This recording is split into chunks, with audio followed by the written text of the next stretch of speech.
Welcome back to my channel. ఇదిగోండి నేనైతే నారాయణ పట్టుతో ఈ బ్లౌజ్ అయితే డ్రెస్ అయితే స్టిచ్ చేశాను. బుట్ట హ్యాండ్ పెట్టాను, ఇట్లా రెడీమేడ్ స్టైల్లో ముందుకు ప్యాచ్ ఇచ్చాను, హిప్ బెల్ట్ కూడా కుట్టాను. అది వరకు మీకు చూపించడం కోసం అట్లా తగిలిచ్చాను అనమాట. చూడండి బుట్ట అయితే చాలా బాగుంది. ఫ్రాక్ కూడా బయటకు వచ్చి చూస్తే చాలా బాగుంది ఫ్రెండ్స్. బ్యాక్ సైడ్ ఏమో చిన్న హోల్ ఇచ్చి థ్రెడ్ పెట్టాను అనమాట. బాగుందా? ఇట్లా కుట్టాను ఈ ఫ్రాక్ ఈరోజు అయితే మాత్రం. చూడండి ఇప్పుడు చూడండి ఇంకోటి లెహంగా వాడు కుట్టాను అనమాట.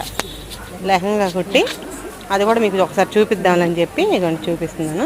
ఇక అగోండి లెహంగా వాడు కుట్టాను. తర్వాత ఒక బేబీ ఫ్రాక్ అనేది వాడు కుట్టా. 10 years పాపకి ఒక చిన్న ఫ్రాక్ అంబ్రెల్లా హ్యాండ్స్ పెట్టి అంబ్రెల్లా కటింగ్ పెట్టి చిన్న నెక్ దగ్గర ఏమో చిన్న ఫ్రిల్స్ ఇచ్చాను, 2 లేయర్లు పెట్టాను, బ్యాక్ సైడ్ చిన్న హోల్ పెట్టాను. చూడండి నచ్చితే లైక్ చేయండి, షేర్ చేయండి, సబ్స్క్రైబ్ చేయండి.